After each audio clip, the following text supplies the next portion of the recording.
Bonjour, bienvenue dans le rendez-vous politique des Indes radios, Métro News et LCI. Nous recevons aujourd'hui Valérie Pécresse, députée des Yvelines, candidate aux élections régionales en Ile-de-France pour les Républicains. Alors on abordera évidemment cette campagne, vos propositions, les suites aussi du congrès de ce week-end.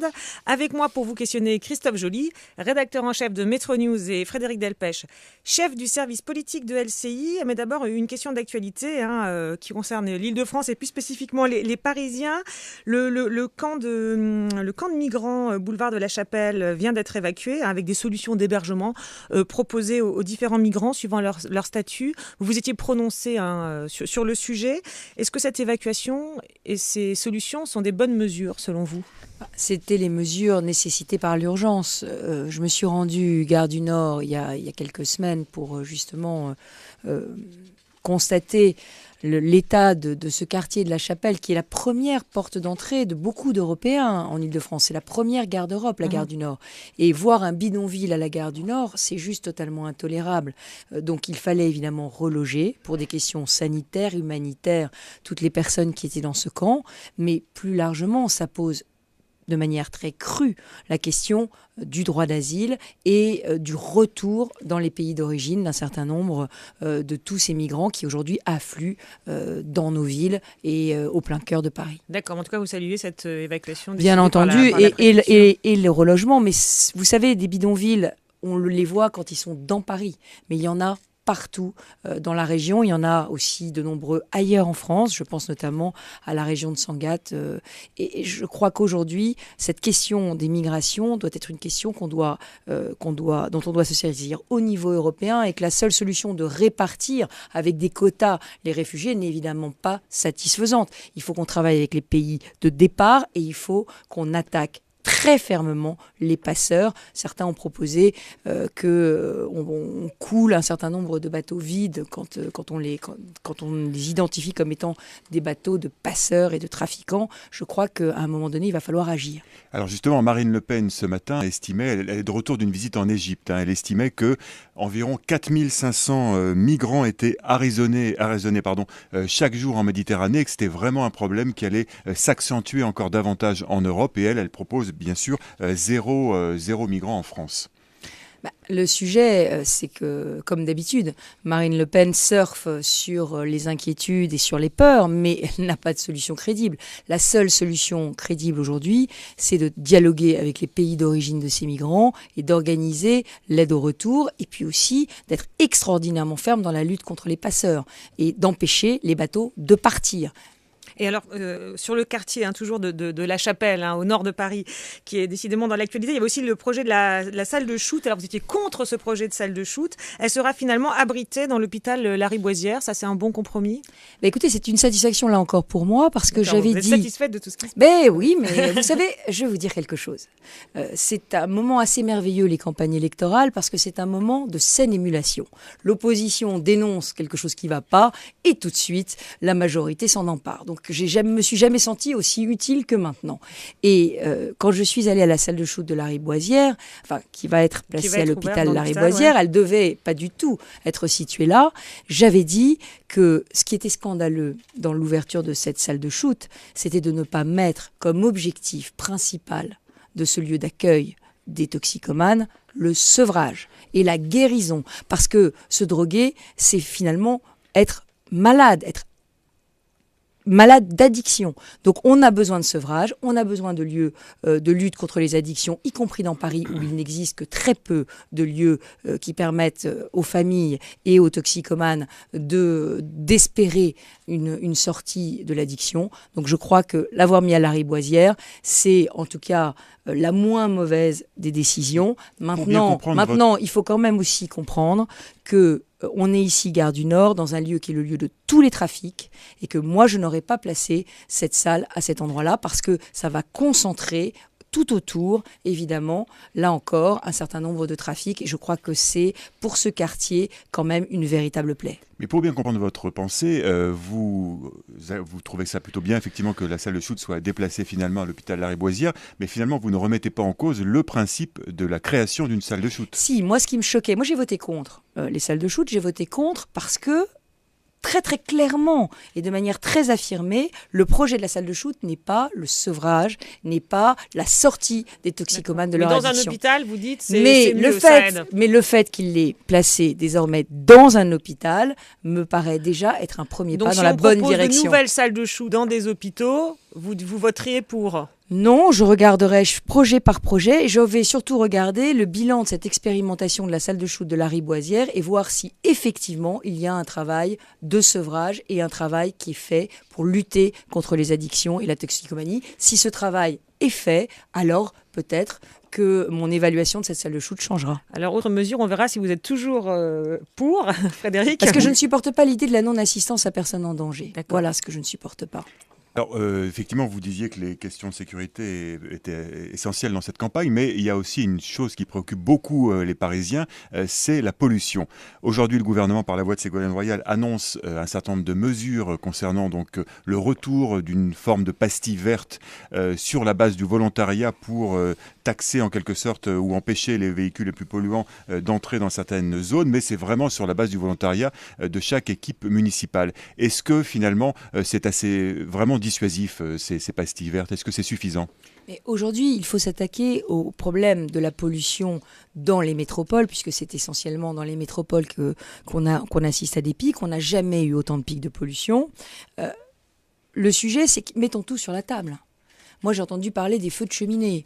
J'ai entendu parler des agriculteurs. Je ne suis pas sûre que ce soit l'augmentation spectaculaire des feux de cheminée, ni l'augmentation spectaculaire des exploitations agricoles. Je suis en train de plaisanter, évidemment, puisqu'on a plutôt assisté à la destruction de terres agricoles en Île-de-France. Et ce n'est pas les feux de cheminée aujourd'hui qui sont la première source d'électricité dans l'agglomération parisienne. Une grosse source de pollution, paraît-il. Mais bon. Je pense qu'il faut qu'on fasse un vrai diagnostic de d'où viennent les nouvelles pollutions qui nous assaillent. Et on sait qu'il y a une source de pollution dont personne ne parle, parce que personne ne veut agir contre, c'est les embouteillages routiers. Et moi, je vais mettre le sujet sur la table, parce qu'on n'a jamais eu autant d'embouteillages routiers. L'Île-de-France refuse de financer tout aménagement routier, parce qu'elle considère... Ça veut dire créer de nouvelles routes, de nouveaux autoroutes, créer des nouveaux aménagements routiers pour désengorger un certain nombre de bouchons. Et c'est quoi des aménagements routiers? Les aménagements routiers, ça peut être des tunnels qui permettraient de passer sous un gros bouchon. Ça peut être l'arrivée de la 15, par exemple, qui arrive du Val d'Oise et qui n'est pas raccordée au périphérique et qui crée un énorme bouchon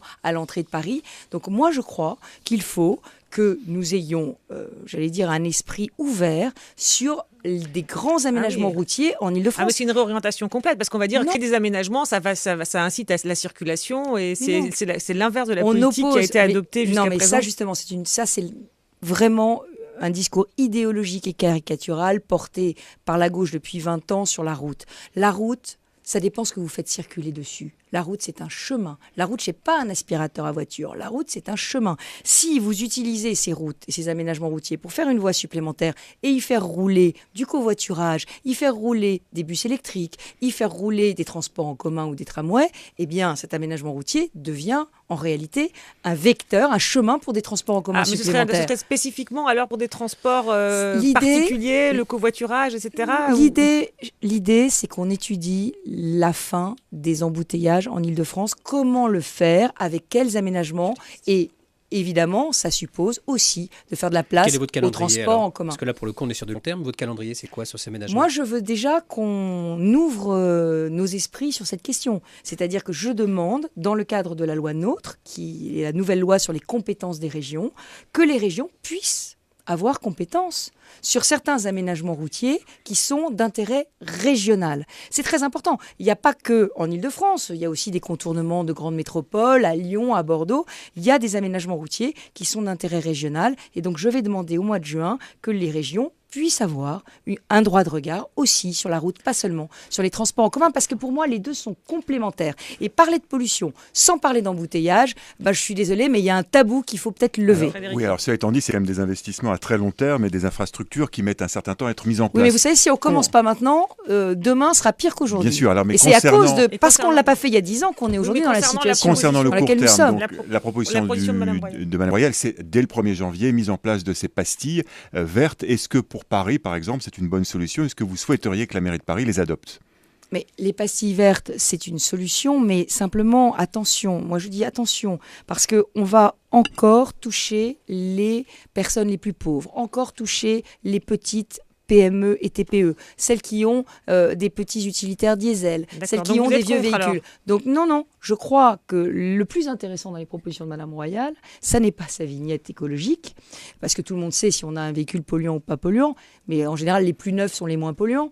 C'est en réalité la prime de 10 000 € qu'elle propose pour le remplacement des véhicules polluants. Ça, pour moi, c'est une mesure intelligente et intéressante. Donc vous donnez quand même un satisfecit à la ministre de l'écologie. Ah mais moi je donne un satisfecit à tout ministre qui fait des propositions qui vont dans le bon sens. Ce que je ne veux pas, c'est qu'on explique que c'est les feux de cheminée ou... Ça c'était pas elle pour le coup.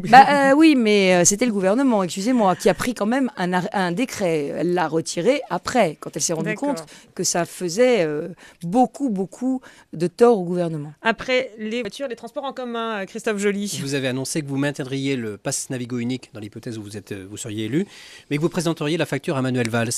Est-ce que ça veut dire que vous êtes quasi sûr que le financement n'est pas assuré, malgré la lutte contre la fraude qui permettrait, selon vous, d'assurer le financement du... Alors, le pass Navigo à 70 €, je vais le conserver si je suis élu, parce qu'il n'est pas question de jouer avec le pouvoir d'achat des franciliens. C'est un gain de pouvoir d'achat considérable, notamment pour les habitants de la Grande Couronne. Attendez, c'est une mesure qui n'est absolument pas financée.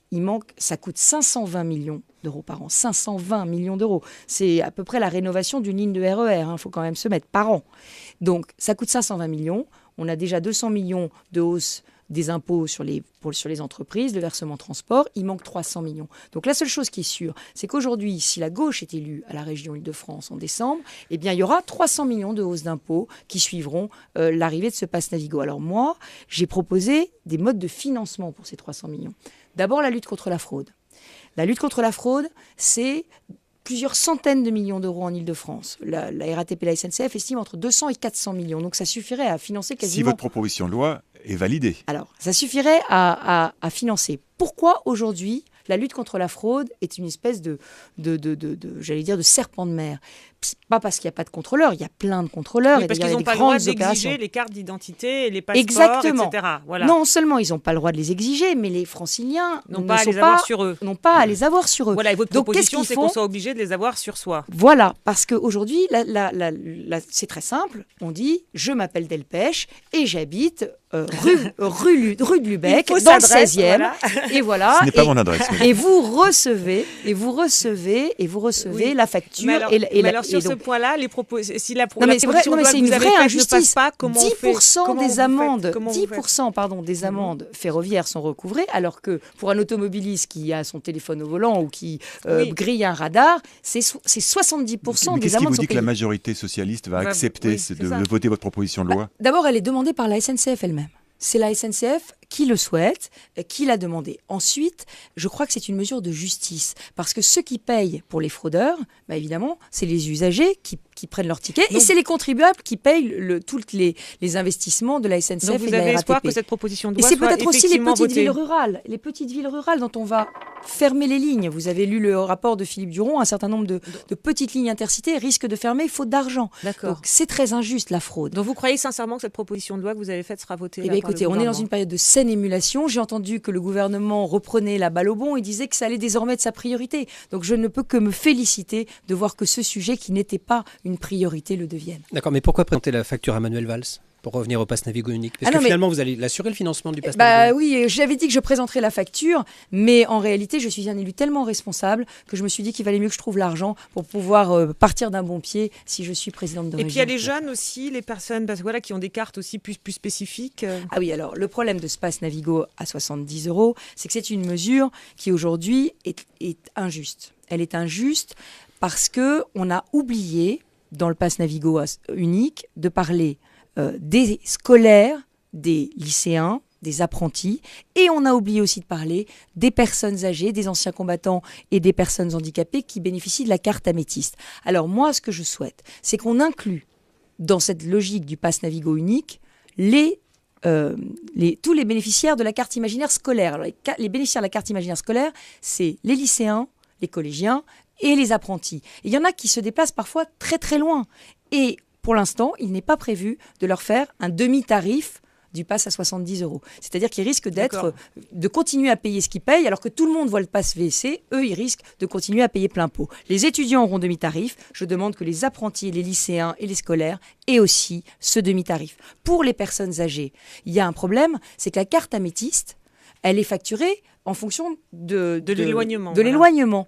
Et ben moi, je demande, là encore, qu'il y ait une carte améthyste unique en Ile-de-France et qu'on intègre la carte améthyste dans le pass Navigo unique. Pourquoi ? Parce qu'évidemment, le coût de cette carte améthyste est répercuté par les départements sur toutes les personnes âgées et sur les personnes handicapées. En fait, que le pass Navigo unique, c'est le pass Navigo unique vous savez, pour tous et à demi-tarif pour non, c'est le pass Navigo unique pour tous. Vous avez très bien dit, mais attendez, j'ai calculé, ça coûte juste 20 millions d'euros de plus. Alors, quand la facture est de 520 millions, vous me permettrez de dire qu'une mesure de justice comme ça, qui permettrait aux apprentis, aux personnes âgées, aux personnes handicapées, aux anciens combattants et aux lycéens qui ont un lycée très éloigné de chez eux, de bénéficier du pass unique, je pense que ça le mérite. Vous évoquez effectivement des chiffres assez astronomiques, des dizaines de millions, mais on voit par exemple, et vous étiez la semaine dernière au lancement de la prolongation de la ligne 11 du métro parisien. Même pour prolonger le métro, la ligne 11, il y a un problème de financement. La ville de Paris qui devait donner 100 millions ne donne que 11 millions, donc il y a un trou. Alors, est-ce que ça veut dire qu'en Ile-de-France, rien ne sera possible dans les années qui viennent ? Alors, il faut se méfier, évidemment, surtout dans cette période de campagne électorale, de toutes les promesses mirobolantes qui vont être faites. C'est pour ça, d'ailleurs, que j'ai tenu à montrer que j'allais financer le pass Navigo unique. Pourquoi ? Parce que c'est très important, et je le dis à Madame Hidalgo. Si Madame Hidalgo veut que Paris soit moins pollué, il faut qu'il y ait moins de voitures. Si elle veut qu'il y ait moins de voitures, il faut qu'elle respecte ses engagements de financement de toutes les lignes de métro et de RER qui rentrent et qui sortent de Paris. La ligne 11, ça permet de desservir la Seine-Saint-Denis. Il faut que Mme Hidalgo respecte ses engagements, qu'elle donne les 100 millions qu'elle s'était promise à donner. Et c'est pareil pour le RER-E, qui doit être prolongé de Saint-Lazare vers la Défense et vers Mantes-la-Jolie. Mme Hidalgo, Paris doit payer sa part. Paris ne peut pas dire « je bloque les voitures, je veux plus être pollué, mais je ne paye pas les transports en commun qui sortent et qui rentrent dans Paris ». Alors pour finir sur ces questions de transport, question du bon élève, une autre rubrique, la question du bon élève. Qui bénéficie aujourd'hui d'une réduction de 75% dans les transports publics ? Alors c'est la carte solidarité dans les transports. Alors il y a toute une série de bénéficiaires, essentiellement des personnes qui ont des très petites ressources, ceux qui ont moins de 7 000 € par an de revenus. Mais oui, c'est dans le cadre de la loi SRU, effectivement. Oui, mais je suis très hostile au fait que ces 75% de réduction soient aussi donnés aux étrangers en situation irrégulière qui sont sur le sol français. Mais comme ils sont, c'est pour tous les titulaires de l'AME, hein, effectivement, l'aide médicale d'État, et donc du coup c'est eux parmi les autres. Donc vous voulez laisser pour les autres et supprimer pour les Oui, mais étrangers, pour une bonne raison, c'est que j'allais dire les étrangers en situation régulière, les Français, ils ont des feuilles de paye. Donc, ils peuvent justifier de leurs revenus. Donc, on leur fait une mesure qui est s'ils n'ont des tout petits revenus, une tarification sociale. Comment est-ce que vous contrôlez les revenus d'un étranger en situation irrégulière ? Vous ne le contrôlez pas. Donc, en réalité, on fait, j'allais dire, un avantage pour les étrangers en situation irrégulière. Et j'ajoute que je ne vois pas pourquoi il y aurait une quasi-gratuité des transports pour un étranger en situation irrégulière. Je comprends bien, l'aide médicale d'État, c'est humanitaire. La scolarité gratuite, c'est le modèle français. Les enfants n'ont pas à subir le statut de leurs parents. Mais en revanche, le droit de prendre les transports gratuitement, ça n'est pas un droit dans la République, qu'ils payent plein pot comme les autres. Christophe Joly. Vous avez rédigé, dans le cadre des élections, une charte pour une nouvelle éthique politique que vous demandez à vos concurrents de signer.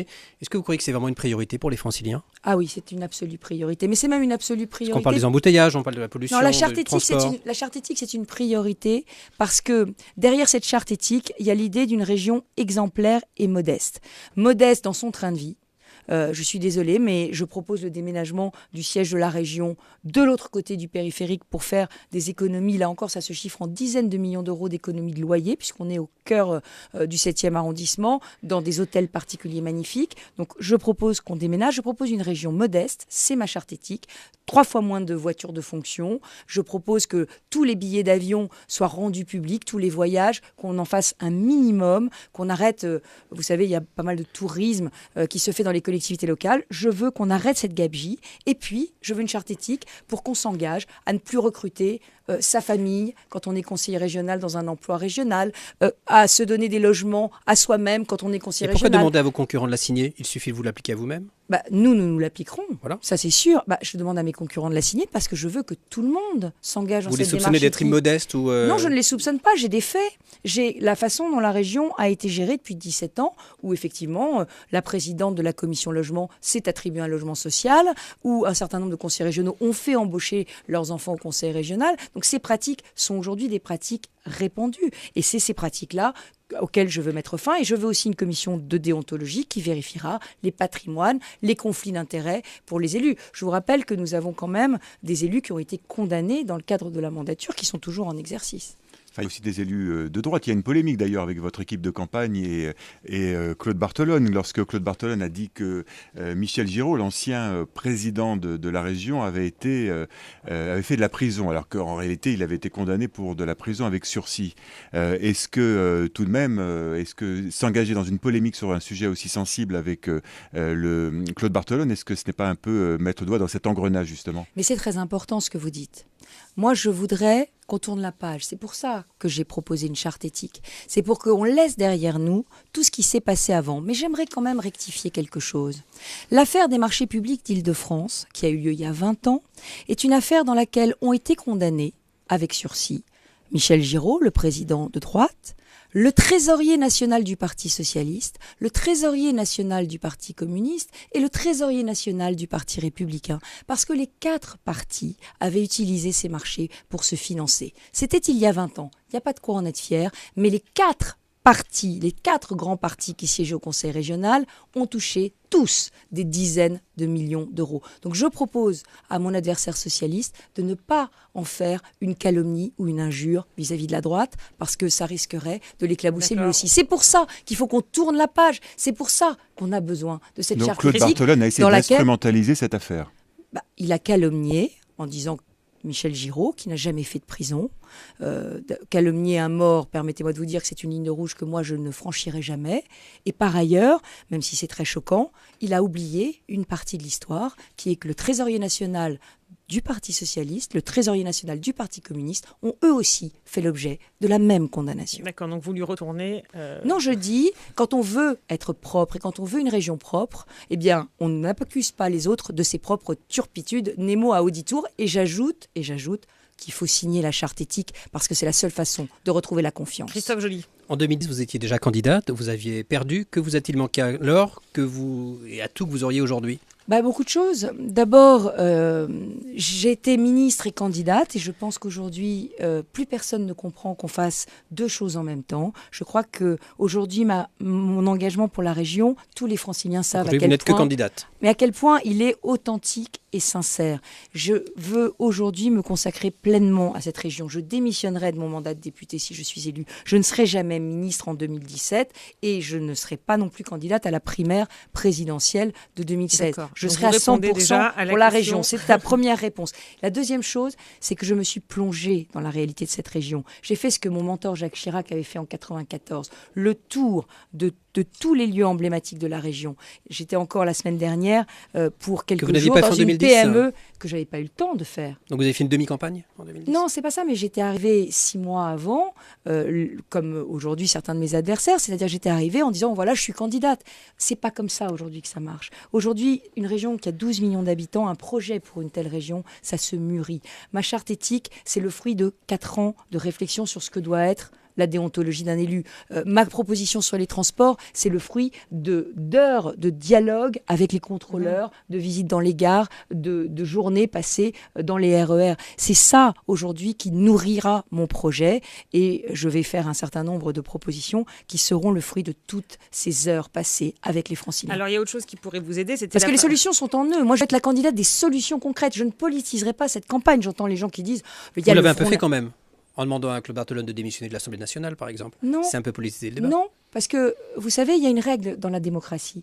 La règle dans la démocratie, j'ai pas demandé à Claude Barthelone de démissionner. J'ai dit qu'à sa place, je démissionnerais. Non. En substance. Non. Il y a une règle dans la démocratie, c'est que les candidats doivent être placés dans une situation équitable. Équitable en termes de moyens Mais par exemple, pour faire campagne. Quand Nicolas Et je suis Sarkozy désolée, ça fait n'est pas campagne en équitable. disant Bartholande, par exemple, une sorte de slogan pour dire que M. Barthelone représente en fait le candidat de François Hollande, donc une formule un peu raccourcie, et il l'a qualifié de Bartholande. Vous reprendriez ce slogan? Mais écoutez, moi, je je suis une candidate des solutions. Moi, ce que vous allez entendre dans ma bouche, ce sera pas Bartholande. ce sera effectivement comment lutter contre les injustices Bartholande, au pass Navigo. non. Comment Bartholande, financer un pass Navigo à 70 € sans augmenter les impôts. Comment faire pour Mais la revitaliser le formule, tissu vous en rural pensez qui est quoi de cette oublié. formule Bartholande Comment casser les ghettos franciliens. pensez quoi de Eh bien, cette vous formule aurez des propositions. Pas de réponse à cette formule. Non, si, je réponds. Nicolas Sarkozy est le président de ma famille politique, les Républicains. Il considère aujourd'hui que Claude Bartholone, qui n'a pas été désigné par les militants socialistes, mais par François Hollande, est le candidat de François Hollande.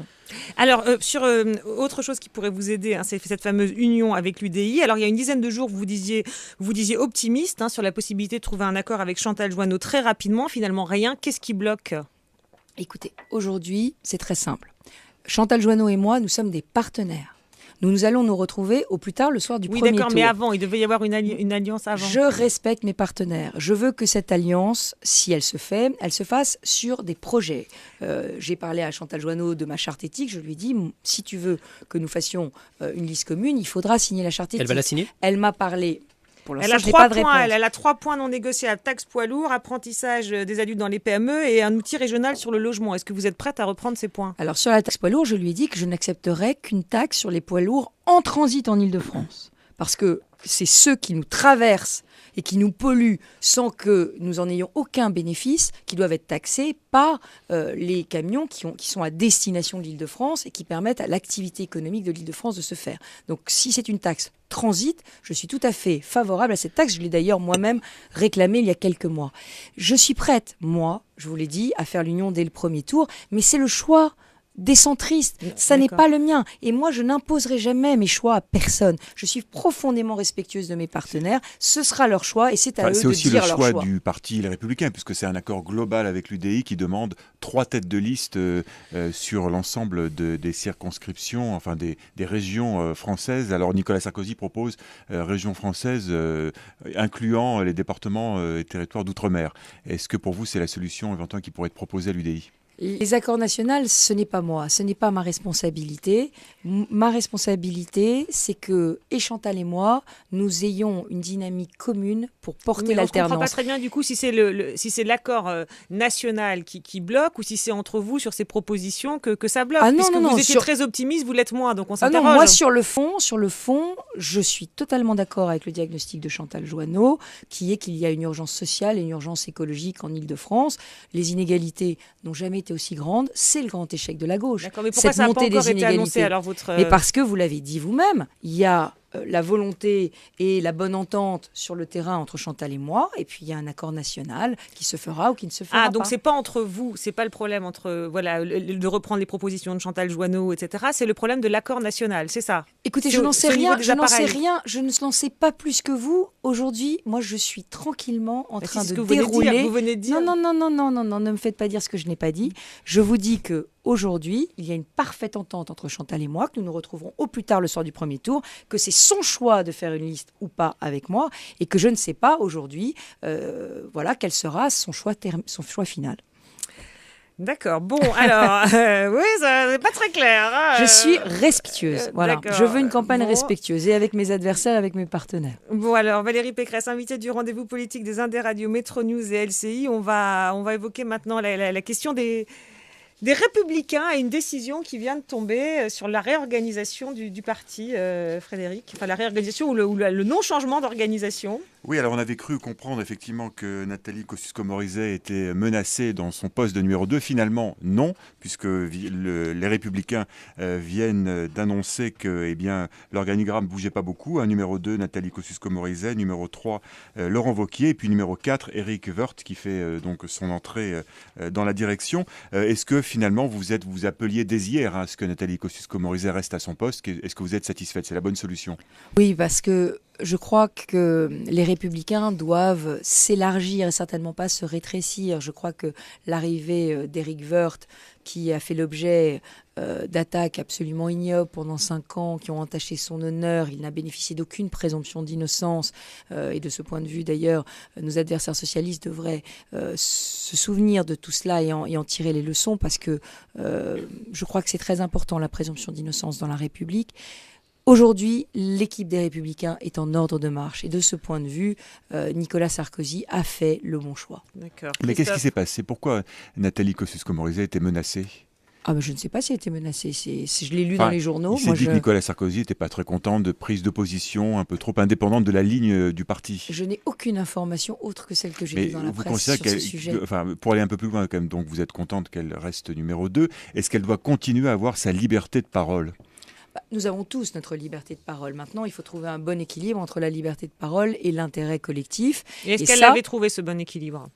Écoutez, j'imagine que Nicolas Sarkozy le pense, puisqu'il l'a renouvelé à son poste. Moi, vous savez, aujourd'hui, ce que je tiens à dire à tous les ténors de ma famille politique, c'est que nous avons un vrai combat électoral à gagner. Ce combat électoral s'appelle les régionales.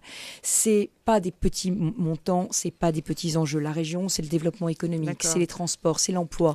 Aujourd'hui, on a 3,5 millions de chômeurs. Donc le sujet, c'est qu'on doit être rassemblés, on doit être unis, et il faut pas partir à la primaire trop tôt. D'accord, mais alors justement, quand même sur la primaire, Christophe Joly. Vous soutenez François Fillon. Ce week-end, une passe d'armes entre Alain Juppé et Nicolas Sarkozy. L'un dit avoir le parti, l'autre l'opinion.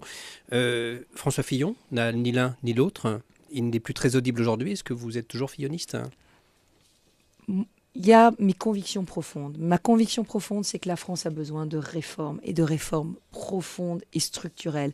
Aujourd'hui, François Fillon travaille et il propose des réformes très importantes. D'ailleurs, sur l'emploi des jeunes, encore la semaine dernière, il a proposé une réforme totale des systèmes de formation professionnelle où les entreprises pourraient internaliser la formation et pourraient garder l'argent. On ne l'entend pas, moi je l'entends. Et j'entends ces propositions pour la France. Et je crois que je soutiens cette voie réformatrice. On n'est pas au moment de la primaire, je vous l'ai dit. Je n'ai pas pris parti pour l'un ou pour l'autre dans une primaire qui n'existe pas, dans laquelle je ne connais même pas aujourd'hui. Mais il a la bonne démarche. Mais c'est la démarche qu'il faut suivre. Et puis c'est surtout le bon diagnostic et les bonnes propositions. Donc vous adhérez à pour ces la propositions, France. retraite à 65 ans, retour aux 39 heures, toutes ces propositions qu'il y a faites, vous adhérez? Mais parce que le travail n'est pas récessif. Voilà, on parle aujourd'hui d'une logique austéritaire. On nous dit on va faire une politique d'austérité. Non, le travail c'est pas récessif. Si on donne tous un tout petit peu plus de nous-mêmes, si on donne tous un petit peu plus d'heures de travail, si on accepte tous de se dire que l'intérêt général, l'intérêt du pays le nécessite. Moi, je crois qu'on se retrousse les manches et on y arrivera. Et à la région Île-de-France, ce sera la même chose. Moi, je vais demander aux Franciliens de m'aider aussi sur cette question de l'emploi des jeunes. On n'y arrivera pas. D'accord, mais sur les propositions de François Fillon, si les entreprises refusent de prendre des apprentis parce que c'est trop difficile de les former, si les entreprises refusent de prendre des stagiaires parce que c'est quand même très compliqué d'avoir un stagiaire dans les pattes, si personne ne veut se parler, si personne ne veut faire des efforts, on n'en sortira pas. Donc on peut dire que vous êtes encore filloniste aujourd'hui, on peut le dire ou pas? Il peut compter sur votre soutien. Écoutez, moi je me sens très proche du diagnostic et des propositions de François Fillon, toujours aujourd'hui, et je considère qu'il travaille, et je considère que les Républicains doivent aujourd'hui se mettre aussi au travail. Alors donc, comme François Fillon. La primaire, puisque vous en touchiez un mot, dimanche, Jean-Pierre Raffarin souhaitait que ce soit une primaire finalement qui départage vraiment les mieux placés, autrement dit peut-être 2-3 personnes, pas plus, et Jean-Pierre Raffarin, toujours lui, souhaitait éviter qu'il y ait une flopée de candidats qui fassent des candidatures de témoignage dans cette primaire. Quelle est votre position? Est-ce que ça doit être une primaire qui doit se restreindre à un match ou éventuellement un trio, incluant peut-être François Fillon, Alain Juppé, Nicolas Sarkozy, ou au contraire, tout le monde a vocation à être candidat? De toute façon, il y aura un petit filtre. Il y aura un filtre militant et un filtre d'élus. Donc, moi, je pense que c'est l'esprit de responsabilité des élus serait effectivement qu'on ne multiplie pas au-delà du raisonnable les candidats. Après, au-delà du raisonnable, ça laisse une marge entre 3 et 10. D'accord, mais c'est quoi le raisonnable alors? Mais on verra qui sera candidat, on verra quelle sera la situation en 2016. Donc vous avez dit que vous ne serez pas candidate si vous êtes élue présidente de la région Île-de-France. Bien entendu que non. Si par hasard vous n'étiez pas élu, mais c'est une hypothèse dans laquelle je ne me place pas, Monsieur Delpech. Mais j'y vais pour gagner et j'y vais pour changer la région parce que je crois vraiment qu'elle a besoin d'une autre direction. Et Nathalie Kosciusko-Morizet peut parfaitement être candidate à la primaire. La question, ça posera à moi comme aux autres élus qui devront parrainer des candidats à la primaire. Qu'est-ce que ce candidat apporte comme idée neuve? Qu'est-ce qu'il apporte comme plus au débat et qu'est-ce qu'il apporte comme leadership? Et ces 3 questions, on se les posera et on y répondra en responsabilité. Il n'est pas question de donner un parrainage à un élu qui n'apporterait pas un plus dans la primaire. Et pour l'instant, qui en apporte? Mais on verra, on verra. Et alors, sur les thèmes, vous avez parlé des propositions économiques. Il y a aussi une thématique dont on parle beaucoup, c'est les questions de la laïcité, l'attitude face à l'islam. Nicolas Sarkozy qui s'est déclaré contre les menus de substitution à la cantine, qui existent dans de nombreuses écoles, contre le voile à l'université, ce qui a donné lieu à des passes d'armes avec Alain Juppé. Alors, que pensez-vous de la position de Nicolas Sarkozy sur ces sujets? Est-ce qu'il ne parle pas trop de l'islam? Nous avons un vrai sujet aujourd'hui qui est le lien social, c'est comment vivre ensemble. Et moi, je vais lutter contre tous les communautarismes. Et cette question, elle est particulièrement sensible en Île-de-France. Nous sommes une région monde. Nous sommes une région monde. Et il y a, dans cette région Île-de-France, énormément de Français de confession musulmane qui se retrouvent totalement dans les valeurs de la République et qui refusent le repli communautaire. Et aujourd'hui, je crois que c'est à eux qu'il faut donner la parole aujourd'hui. Oui, mais du coup, la manière dont Nicolas Sarkozy s'y prend, parce que Alain Juppé dit, finalement, il faut arrêter de dire que porter un foulard sur la tête est un scandale. On sent bien qu'il y a tout un débat à l'UMP sur cette attitude. Mais il y a en revanche un scandale républicain, c'est que la loi Burqa, qui interdit le port du voile intégral dans la République, n'est pas assez appliquée. Elle sait pas qu'elle n'est pas assez, elle n'est pas appliquée du tout. D'accord. Moi qui, comme vous le savez, parcours l'Île-de-France, je peux en témoigner. J'ai interpellé Manuel Valls sur la question, il a refusé de répondre. Il a refusé de répondre sur l'application de la loi de la République. Il m'a dit que c'était une question provocatrice. Alors, on n'a pas la même conception ni de la République, ni des droits des femmes. Je demande à tous les membres du gouvernement et les parlementaires qui les soutiennent de faire appliquer la loi de la République parce que c'est comme ça que ça commence le vote extrême. Le vote extrême commence quand la République recule. Et parler d'islam, et les propositions de Nicolas Sarkozy, c'est ce qui est justement contre les menus de substitution, le voile à l'université, vous soutenez? Alors sur les menus, vous savez que la région a la responsabilité des lycées. J'ai dit quelle était ma position.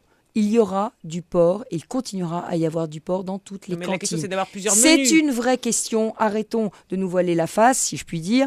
C'est une vraie question aujourd'hui dans les cantines. Nous continuerons à avoir du port dans les cantines et nous n'aurons pas de menu communautaire et religieux dans les cantines. Donc vous êtes sur la ligne de Nicolas Sarkozy, là. Non, et en revanche, je proposerai, puisque ce n'est pas une question de menu de substitution, je proposerai la diversité alimentaire dans les selfs des lycées. Pourquoi la diversité alimentaire? Parce que je suis une maman et que je veux, dans les lycées dans lesquels j'accueille les lycéens, qu'ils puissent tous avoir des protéines au repas. Donc il puisse y avoir des menus de la végétariens, diversité. Il y aura des menus sans porc et des menus avec porc. Il y aura des menus de la diversité alimentaire dans les selfs. Mais ce n'est pas une question de menu substitution, puisque de toutes les façons, dans les selfs, il y a plusieurs menus. Oui, c'est ça. Mais c'est la diversité alimentaire. Moi, je suis pour la diversité alimentaire, parce que vous savez, si on supprime la diversité alimentaire et dans certaines cantines les menus de substitution, on n'aura plus de porc à la fin.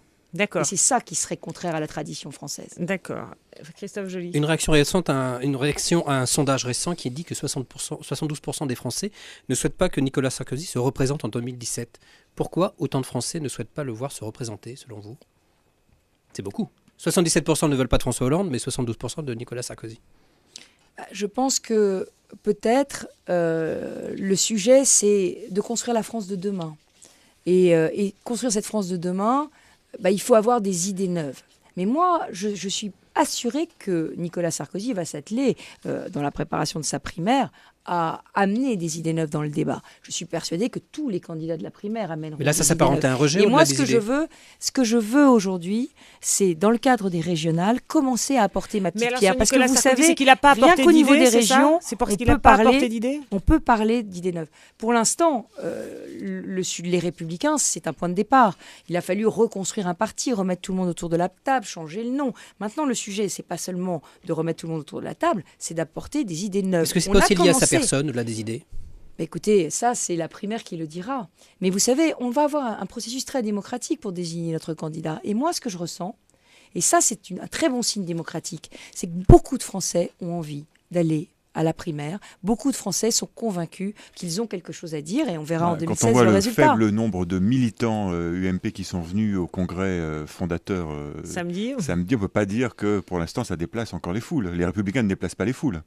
Vous savez, aujourd'hui, nous n'avons plus les moyens de payer les transports et ça change énormément de choses pour l'organisation d'un congrès.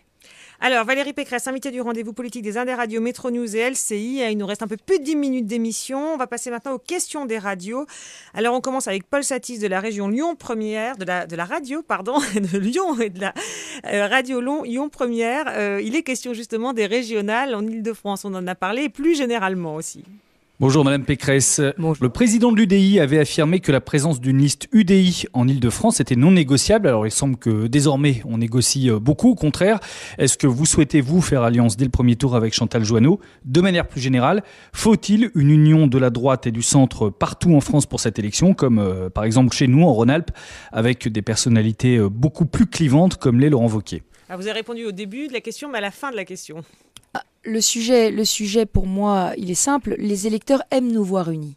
Ils aiment nous voir unis. Ils ont aimé nous voir unis au municipal. Ils ont aimé nous voir unis au départemental. Encore ce week-end, nous avons gagné la ville de Chenevière dans une municipale partielle avec un élu qui était MoDem soutenu par l'UDI et par l'UMP. Donc je crois que les électeurs souhaitent cette union et la souhaitent le plus rapidement possible. Donc moi, j'y suis prête. Je suis prête à faire cette union. Et je suis dans une démarche d'union, mais là encore, je l'ai dit, cette démarche, elle dépend aussi de mes partenaires centristes. Mais je suis prête aussi, et ça je ne l'ai pas dit, à faire l'union, non seulement avec l'UDI, mais à faire l'union avec tous les centres, tous ceux qui souhaitent une autre politique pour l'Île-de-France, tous ceux qui ne se résolvent pas au déclin, à la montée des inégalités, à la montée du chômage en Île-de-France. Vous avez pris des contacts avec Marielle de Sarnez ? Moi, vous savez, j'ai des contacts avec l'ensemble de la classe politique francilienne depuis longtemps. Mais ça réagit.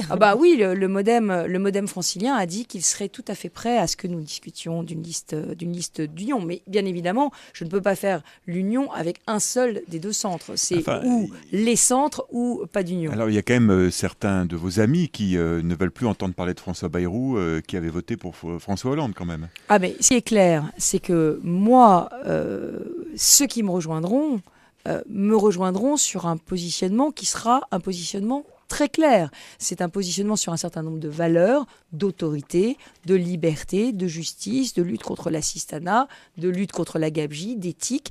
Ces idées, ces valeurs sont mes valeurs. Donc si on se retrouve sur ma liste, c'est qu'on partage mes valeurs et qu'on souhaite l'alternance et qu'on refuse de laisser plus de 17 ans la région à la gauche. Autre question sur les régionales, celle de Pierre Morer de Radio Dreckland. Bonjour Madame Pécresse, les élections régionales se tiendront au mois de décembre prochain. Vous êtes déjà engagée en tant que tête de liste UMP pour l'Île-de-France dans la campagne pour ce scrutin. Voter en décembre, une habitude que n'ont pas les Français. Alors selon vous, est-ce que cette mesure risque-t-elle d'avoir un impact sur la participation ainsi que sur la couleur politique des futures assemblées ? Des changements majeurs pourraient-ils se produire ? Merci. Bien évidemment, je trouve que cette date est particulièrement mal choisie. Elle est d'autant moins bien choisie qu'elle va tomber en plein milieu de la grande conférence sur le climat, qui est un événement majeur, non seulement pour notre pays, mais pour la planète. Donc je considère que ces élections ont été sciemment placées à une date qui favorise l'abstention massive. C'est pour ça que je dis à tous les Français qui nous écoutent, cette élection régionale est importante. Les régions, vous ne savez pas ce qu'elles font. Et en réalité, elles font énormément pour votre quotidien. Que ce soit en finançant du logement, des transports, en aidant les entreprises, l'université, la recherche, les lycées, l'apprentissage, la formation professionnelle. Une région peut faire énormément pour vous et donc vous ne pouvez pas vous désintéresser de ces milliards d'euros de vos impôts qui seront utilisés dans les régionales. Donc écoutez les candidats, votez au régional, c'est mon message. Et d'ailleurs, on va peut-être pouvoir continuer à s'inscrire sur les listes jusqu'au 30 septembre, c'est le souhait du gouvernement. Donc inscrivez-vous aussi pour voter pour ces élections. Alors, à propos de participation, une question, là c'est moi qui vais la lire, envoyée par Radio FG. De nombreux responsables soulignent à la fois la colère des citoyens vis-à-vis de la classe politique, mais dans le même temps une envie plus forte de participer aux prises de décision et aux délibérations. Votre campagne pour la région va-t-elle tenir compte de cet appel pour une démocratie plus participative ? Et allez-vous, si vous emportez cette région, réformer profondément le mode de gestion ? Oui, totalement. D'ailleurs, c'est pour ça que je pratique que j'ai décidé de partir très tôt en campagne, je vous l'ai dit, sur le modèle de Jacques Chirac en 1994, et de parcourir tous les territoires, parce que je veux être la candidate des solutions, et que les solutions ne sont pas chez les experts. S'ils y étaient, ça fait longtemps qu'on les aurait, elles sont sur le terrain. Et on le voit bien, cette proposition de carte d'identité dans les transports, elle m'est venue des contrôleurs.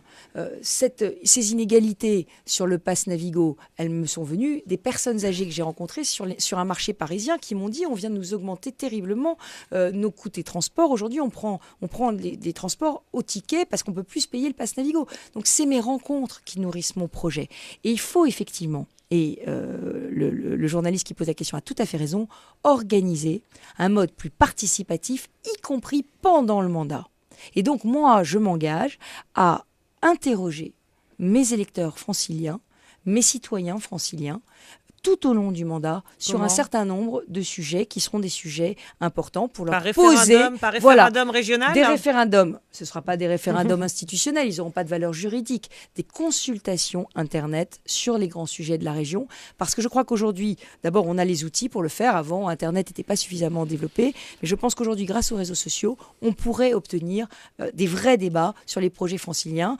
Prenez par exemple Roland-Garros, l'extension de Roland-Garros.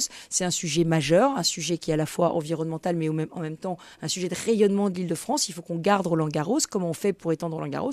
C'est un sujet dont on aurait pu débattre de manière interactive. Et pour finir, alors on passe à une dernière question internationale, celle-là avec Loïc Barrière de Radio Orient.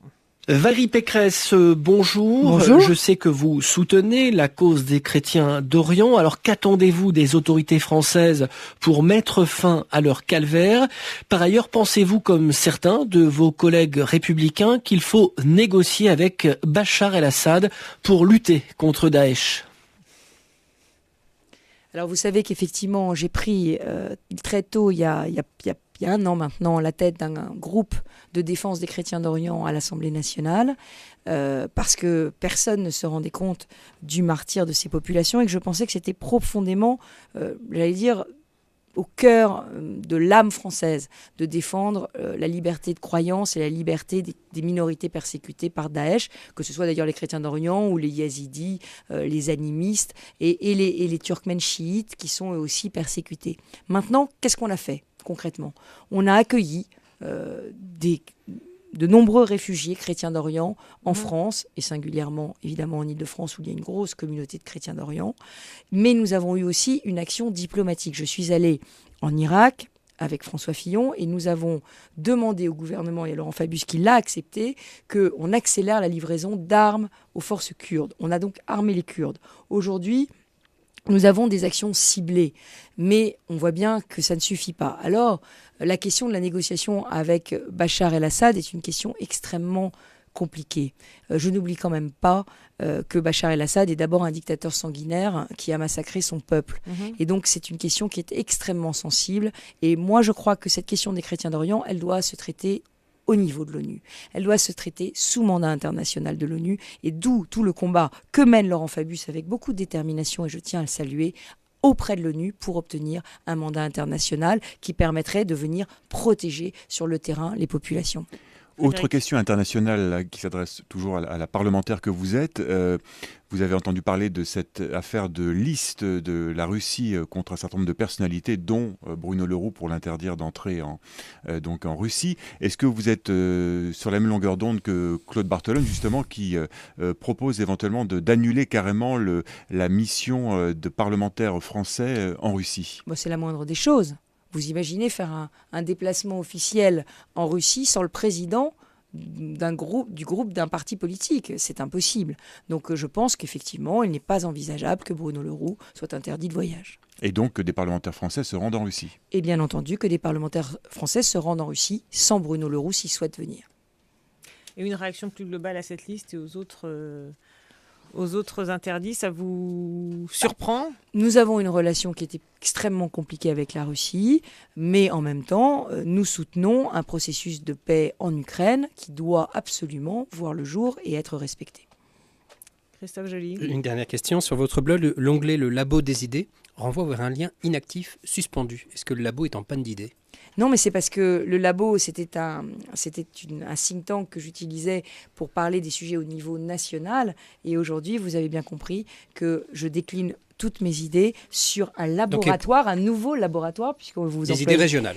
Le laboratoire des idées pour la région, parce que je crois que les régions sont en réalité finalement un laboratoire de ce qu'on pourrait faire si on dirigeait la France. Quand je dis région modeste qui dépense moins, qui gaspille moins, on arrête la gabegie, on arrête le clientélisme, on se refocalise sur l'investissement au lieu d'aller sur des dépenses qui n'ont pas de vrais prix, qui ne répondent pas aux vraies priorités des Franciliens. Tout ça, c'est finalement ce qu'on pourrait faire plus largement à l'échelle de la France. Alors Valérie Pécresse, on arrive à la fin de cette émission. Vous êtes une femme, ça n'échappera à personne. Il y a un débat régulièrement qui surgit sur les questions du féminisme. Alors vous étiez d'ailleurs vous-même plus ou moins ciblée par Nicolas Sarkozy dans une petite phrase qui a fait réagir lorsque vous bavardiez, paraît-il. Lors d'une réunion, il a dit « La parité, c'est bien, mais c'est bruyant ». Est-ce que vous avez apprécié cette remarque ? Vous savez, je suis viscéralement féministe et mon féminisme s'est ancré dans mon contact avec les hommes politiques. Je n'en dirai pas plus. Ah bon, non, mais la vérité, c'est que beaucoup d'univers de pouvoir sont encore extrêmement machistes. Et Nicolas Sarkozy, il est machiste alors ? Mais pas. Non, mais là, en l'occurrence, c'est ça ? Là, en l'occurrence, c'était une petite phrase. Je tiens à préciser que je bavardais avec des hommes. Donc c'est. Ah ouais, mais oui, exactement. Non, mais attendez, moi je vais vous raconter une histoire qui va vous faire sourire. Ça n'a rien à voir avec la politique. Mais quand j'étais pensionnaire quand j'étais jeune, dans un pensionnat mixte, et quand une fille était prise dans la chambre d'un garçon, elle était renvoyée. Quand un garçon était pris dans une chambre de filles, elle était renvoyée. Parce que les filles étaient considérées comme une source de perturbation. Donc il y a un moment, il faut qu'on change de regard. Les femmes ne sont pas une source de perturbation. Mais ça, vous l'avez dit à Nicolas Sarkozy ou pas ? Parce que quand même... Voilà, il vous interpelle, vous, alors que vous bavardez avec des hommes. Non, j'ai fait mieux. Quelques jours plus tard, un de mes collègues que je ne nommerai pas a fait bruyamment tomber son micro en bureau politique de l'UMP et j'ai dit « La parité, c'est vraiment bruyant ». Et ça fait sourire Nicolas Sarkozy ? Ça a fait sourire tout le monde. Ça a fait sourire tout le monde. Ramayad, d'ailleurs, dans Metro News, je cite mes sources, a dit que Nicolas Sarkozy s'était servi des femmes pour gagner son combat en 2007. Alors là, je ne laisserai pas dire ça. Nicolas Sarkozy a été le premier président de la République à oser mettre cette femme ministre plein dans un gouvernement. Qu'il en soit remercié. Il nous a fait confiance du début jusqu'à la fin. Il m'a soutenu du début jusqu'à la fin quand j'étais avec des manifestants pendant 9 mois et quand tous les machos demandaient ma place. Donc on ne peut pas accuser jamais Nicolas Sarkozy de machisme et de misogynie. Ça n'est pas vrai, en tout cas, il l'a prouvé. En tout cas, d'accord. Bon, merci beaucoup, Valérie Pécresse. Je ne dirais pas de la même chose de tout le monde, mais là, en l'occurrence, d'accord. Il l'a prouvé. Moi, je me demande des preuves d'amour. Vous savez, les déclarations d'amour, ça ne me suffit plus. Merci Valérie Pécresse d'avoir été l'invitée du rendez-vous politique des Indes Radio, Metro News et LCI.